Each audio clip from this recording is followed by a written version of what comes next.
देखो अब तक हम लोगों ने जितना पढ़ा, स्क्रीन पहले दिख रहा है कि नहीं सबको ये बताइए। स्क्रीन दिख रहा है। चलिए दिख रहा है तो बड़ी अच्छी बात है। हम लोगों ने संधि के बारे में तक जो जो पढ़ा है उसमें क्या क्या है जान लीजिए। पहले तुम लोगों ने परिभाषा पढ़ ली, बोलिए। प्रकार में तीनों प्रकार पढ़ लिए, कौन सा? स्वर, व्यंजन और विसर्ग, इनको जान लिया। ठीक, हालांकि भी पढ़े नहीं है, बस इनके प्रकारों को जाने हैं। स्वर के हमने पांचों पढ़ लिया। पहला कौन सा था? दीर्घ, दूसरा गुण, तीसरा वृद्धि, तीसरा कौन सा था? वृद्धि, चौथा यण, पांचवा आयात, आयात संधि। इतना हम लोगों ने अब तक की क्लासों में पढ़ लिया है। ठीक, ये चीजें हमारी हो गई हैं। बोलिए।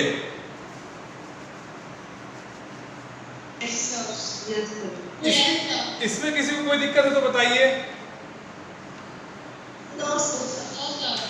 अच्छा, इसमें किसी कोई दिक्कत नहीं है।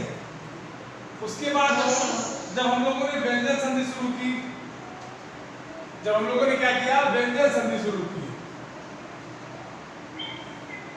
व्यंजन संधि में क्या देखा? देखिए,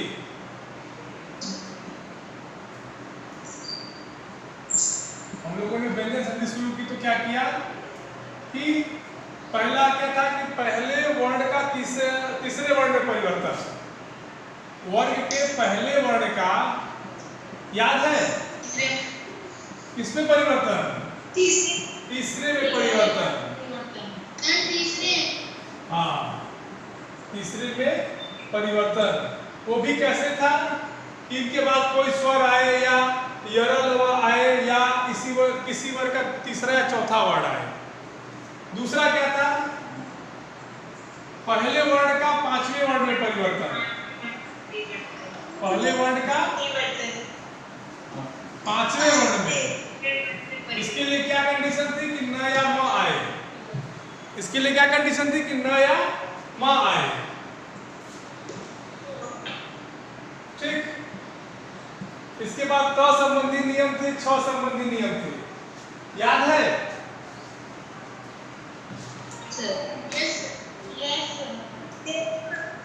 हम लोगों ने कहां तक पढ़ लिया था? म संबंधी नियम पढ़ा कि नहीं?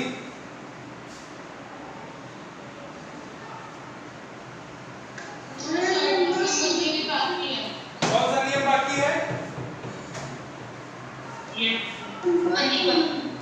म संबंधी नियम।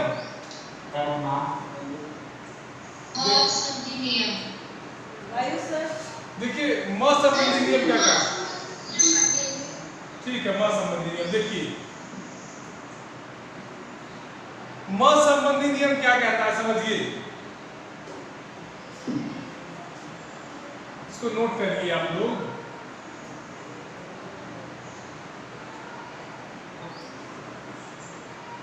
म संबंधी नियम ये कहता है कि म के बाद क से म कोई व्यंजन आए तो म का वर्ग के पांचवें वर्ण में देखो, कहते कि यदि म के बाद, बेटा बात नहीं, कौन बात कर रहा है जी?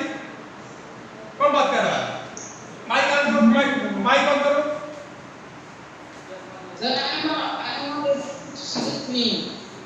क्या बेटा?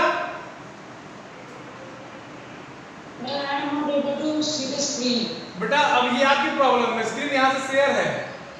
क्यों, किसी को दिक्कत है स्क्रीन शेयरिंग में?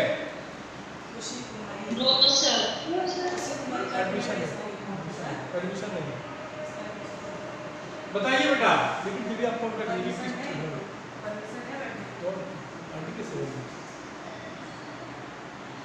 बताइए बेटा,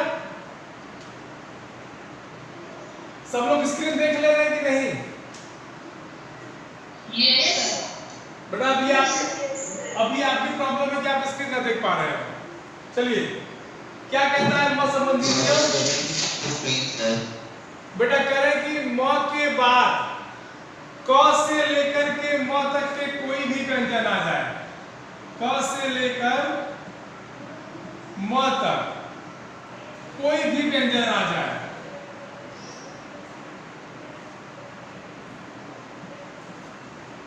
ठीक, तो क्या होगा, क से म के अगर जुड़ने वाले शब्द का अंतिम अक्षर म हो और इधर वाले शब्द का प्रथम अक्षर क से लेकर म तक के बीच में का कोई व्यंजन हो, तो ये म बदल जाएगा वर्ग के 5वें वर्ण में।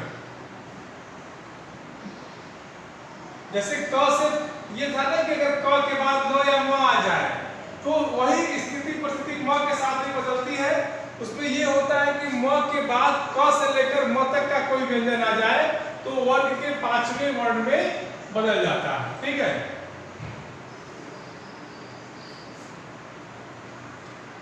चलिए इसको नोट कर लीजिए, फिर इसका उदाहरण दिखाते हैं।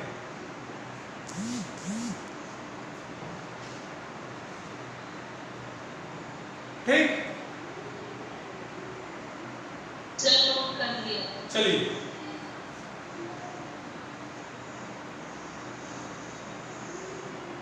जैसे हम लिखते हैं सम धन गति, ठीक, तो देखिए आप म इसमें से पूरा व्यंजन है, ये अलग नहीं होगा, इसमें से आप स्वर नहीं निकाल सकते क्योंकि ऑलरेडी ये स्वर इसमें से बाहर है। फिर ग, नियम क्या कहता है कि म के बाद क से लेकर के म तक के बीच, म के बाद क से लेकर के म तक के बीच का कोई व्यंजन आ जाए तो ग देखिए क से म के बीच में आएगा कि नहीं आएगा? यस आएगा। और जैसे ही ये आएगा तुरंत अप्लाई कर दीजिए नियम, वर्ग का 5वां, ग किस वर्ग में है? ग किस वर्ग में है? ग क वर्ग में है। अब क वर्ग का 5वां वर्ण क्या होता है? अंगा। तो इट मीन्स कि म और ग मिलके अंगा बनाएंगे, तो यहाँ क्या बनेगा? स अंग और गति, म का परिवर्तन, ठीक, ये बनेगा संगति। लेकिन इसको अगर लिखने वाले जो हमारे राजभाषा आयोग के लोग हैं उन्होंने इसको ऐसे लिखना स्वीकारा, ठीक है। उन्होंने कहा कि जो पंचमाक्षर है उसकी जगह हम अनुस्वार दे देंगे, समझ गए? संगति ये भी सही है, संगति ये भी सही है। बस राजभाषा आयोग का जो उसमें लोग जो विद्वान बैठते हैं राजभाषा आयोग में, उन्होंने कहा कि हम अंक, ये जो हमारा पंचम वर्ण है इसकी जगह हम अनुस्वार दे देते हैं, जैसे म की जगह लोग दे देते हैं। जैसे देखो और देख लो, बता रहे हैं,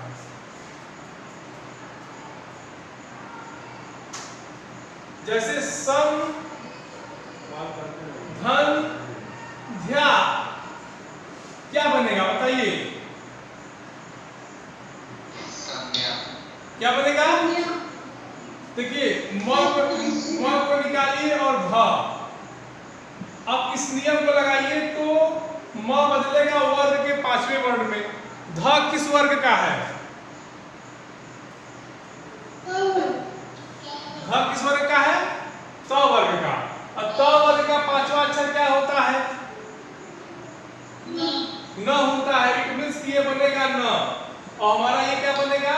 स न ध्या, ठीक, संध्या, समझ गए? अब हो गया संध्या। लेकिन फिर इसी चीज को आप अनुस्वार में लेके जाइए, क्या बनेगा? कोई दिक्कत नहीं। क्या? निम्बोरी को सर हम लोग नी लिखते हैं सर, उसके ऊपर सर वो अनुस्वार लगा देते हैं। तो आप निम्बौरी इसको बोल रहे हैं क्या? बोलिए। Yes sir, Nimbori sir. लीजिए इसको भी तोड़ देते हैं, ठीक, लो।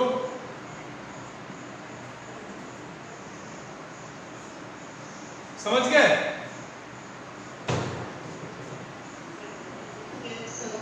कोई दिक्कत?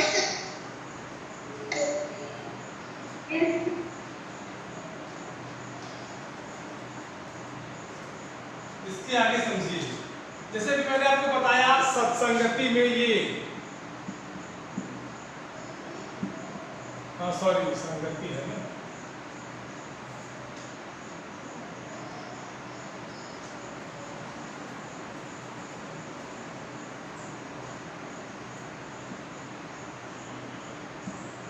संगति, इसको आप ऐसे अगर लिखेंगे तो अंतर समझिए, ये दोनों ही शब्द सही है। ये जो पांचम वर्ण है अंग, इया, न, अड़, म, ये हमेशा अनुस्वार का ही रूप लेंगे। अनुस्वार का ये चिन्ह होता है, ये हमेशा इसी रूप में आएंगे, इसको नोट कर लीजिए।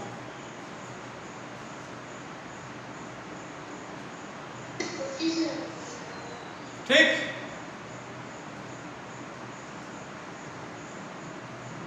और दिक्कत किसी को यहां तक?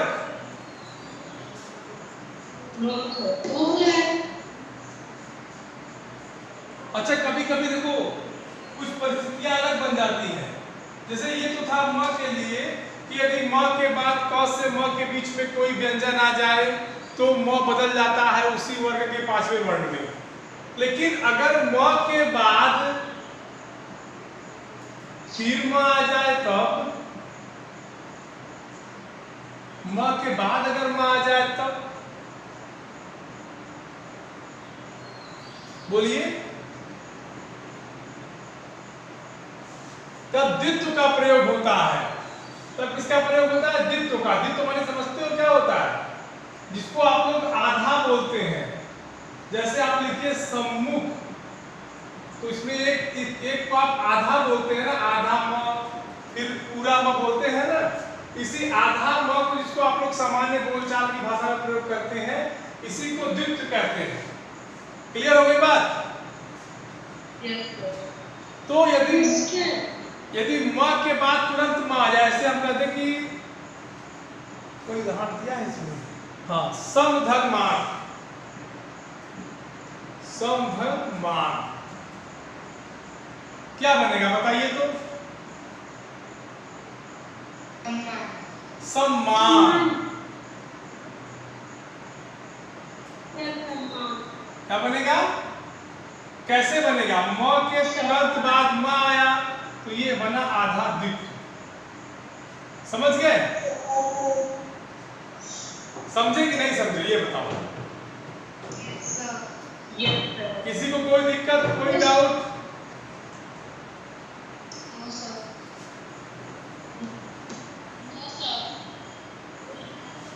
एक और नियम जानो, यदि मान लो म के बाद, म के तुरंत बाद, ये जो लिख रहे हैं इसको बताना है, अंतस्थ या ऊष्म व्यंजन आए,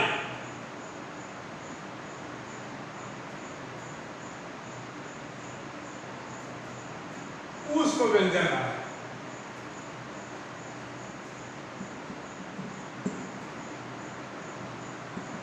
तब आप क्या करेंगे? तो क्या होगा? तो ये म जो है बदलेगा। म का रूपांतरण किसमें होगा?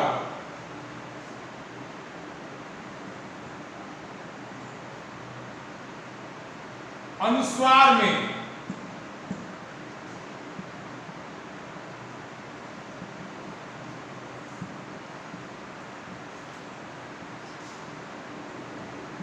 ठीक है, अनुस्वार का चिन्ह ये होता है।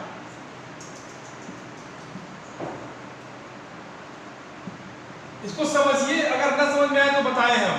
देखो बहुत ही इसको हम छोटे रूप में लिखे हैं। अब दिक्कत कहाँ है ये हमको बताओ। कहते हैं कि म के बाद, माने ये हम मान लेते हैं म, इसके बाद आ जाइए अंतस्थ। अंतस्थ व्यंजन कौन कौन से हैं? Yes, good. य, र, ल, व। या तो क्या है, इसके अलावा क्या है? ऊष्म। क्या है? हाँ, अगर म के बाद अगर ये आए, ठीक है, तो क्या बनेगा? ये म बदल जाएगा अनुस्वार में। ये म किसमें बदलेगा? अनुस्वार में। समझे?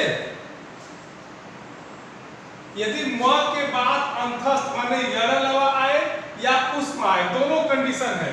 म के बाद या तो यरलवा आ जाए या म के बाद उष्म आ जाए, तब तुरंत म बदल जाएगा किसमें? अनुस्वार में। इसके पहले कहां बदल रहा था? जब म के ठीक बाद क्या रहा था? क से लेके म तक के बीच में कोई वर्ण, तो पांचवा वर्ण था। पांचवा वर्ण को अनुस्वार लिख देते थे हम लोग। पांचवें वर्ण को हम लोग आमतौर पर अनुस्वार लिखते ही हैं। नोट कर लीजिए इसको। सर नोट कर दिया। अच्छा, नोट कर लिए। उदाहरण देखिए,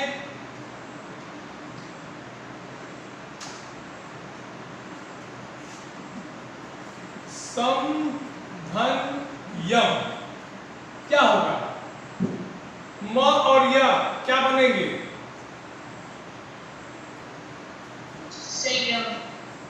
अनुस्वार बनेगा। अनुस्वार बनेगा। अनुस्वार बनेगा। अनुस्वार बन के म कहाँ जाएगा? ऊपर, स के ऊपर। ठीक, इसी तरह होता है संलग्न। मान लो समधन लग्न, क्या होगा? संलग्न। समझ रहे हो? नोट कर लो इसको। इसको नोट करिए। सर नोट कर दिया। वाह,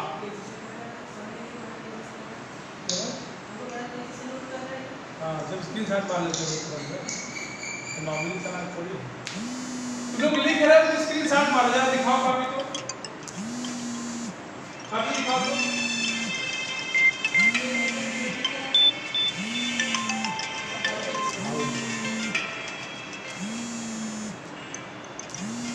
कापी दिखाइए, कापी दिखाइए कि करके। सर देखिए। हाँ, नोट तो कर रहे हो बच्चा लोग। हाँ, ठीक ठीक है, ठीक है, okay okay okay okay okay, समझ गया।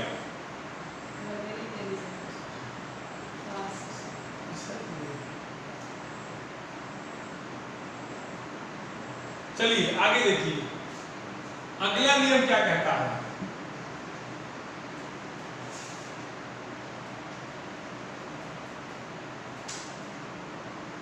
अगला नियम कहता है न। न से न नल। न नल का अड़ कैसे होगा?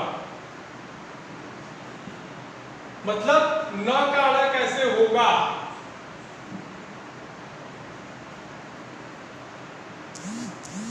ये किस वर्ग का है? ये किस वर्ग का है? जरा बताइए तो, दोनों का वर्ग बताइए।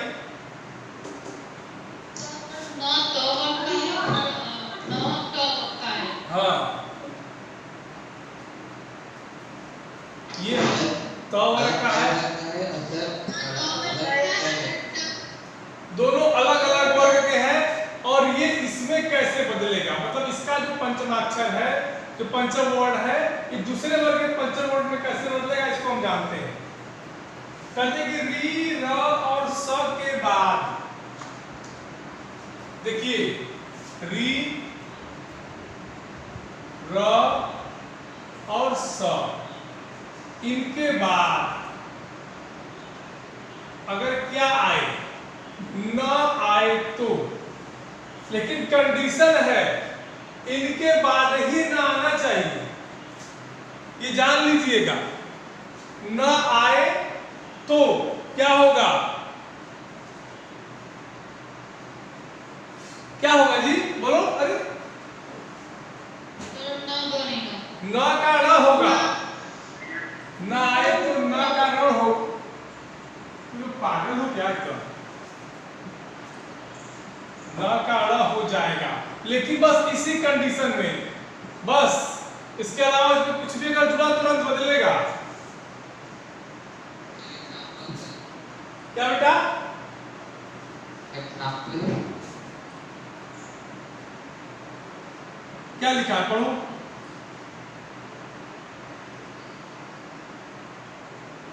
क्या लिखा है?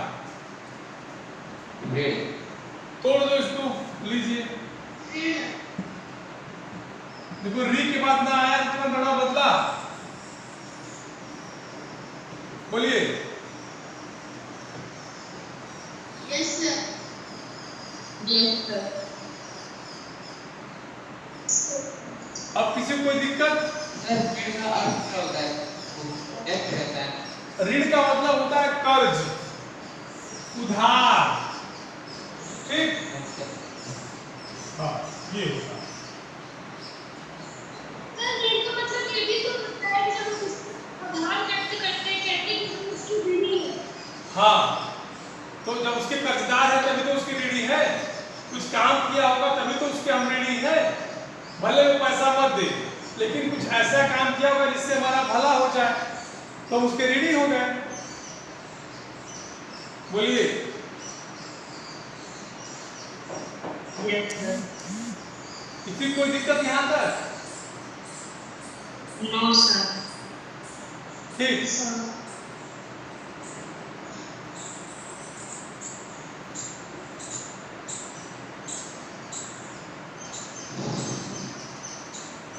अब देखिए अगला नियम है कि स का स कैसे होगा। अगला नियम कहता है कि स का स कैसे होगा। ये कैसे होगा?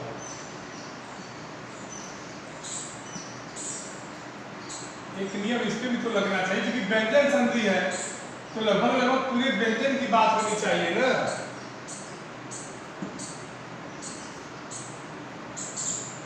बोलिए।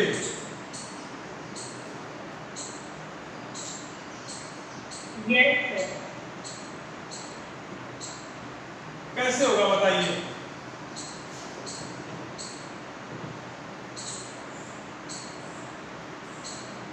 सर हमें नहीं। अच्छा देखो, यदि स के पहले माने ये जो स है इसके पहले, समझ गए, यदि अ या आ से अलग कोई स्वर हो, ध्यान समझना, स से पहले अ या आ न हो, बस ये दोनों जो है न हो,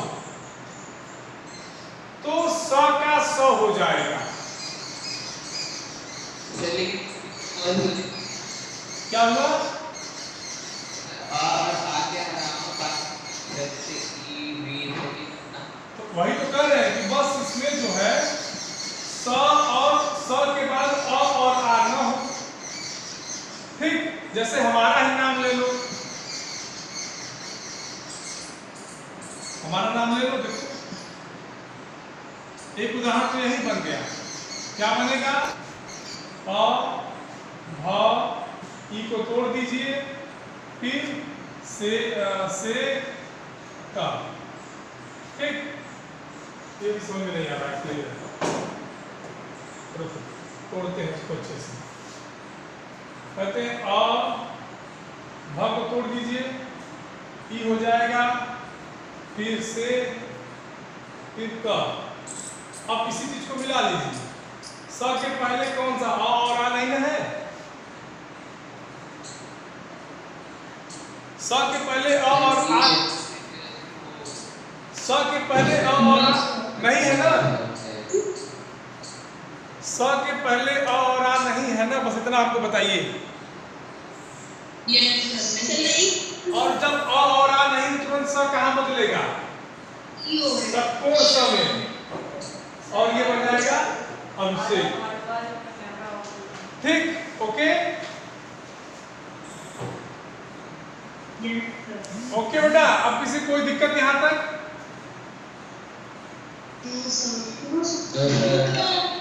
ओके बेटा। अच्छा अभी एक चीज और सुनो, जितना अभी तक मैं, अब चूंकि व्यंजन संधि आपकी समाप्त हो गई, आपको हमने पढ़ा दिया पूरा, स्वर संधि पूरी पढ़ा दी, व्यंजन संधि पूरा पढ़ा दिया, स्वर संधि पूरा पढ़ा दिया। ठीक, इसमें पांचों भेद आपको मैंने बता दिया। व्यंजन संधि को मैंने पूरा बता दिया, इसमें कुछ भी नहीं छूटा आपका। ठीक, अब अगला आपका जो बचता है वो हो रहा है विसर्ग संधि। क्या है? विसर्ग संधि। इसको हम लोग विसर्ग संधि को 1-2 क्लास लेंगे, उसमें समाप्त कर देंगे, पूरी संधि समाप्त हो जाएगी। उसके बाद हम लोग पढ़ेंगे बसंत भाग 3, उसमें कविता है ना, दीवानों की हस्ती, उसको पढ़ेंगे। हम दीवानों की है क्या हस्ती, है आज यहाँ कल वहां चले। ठीक,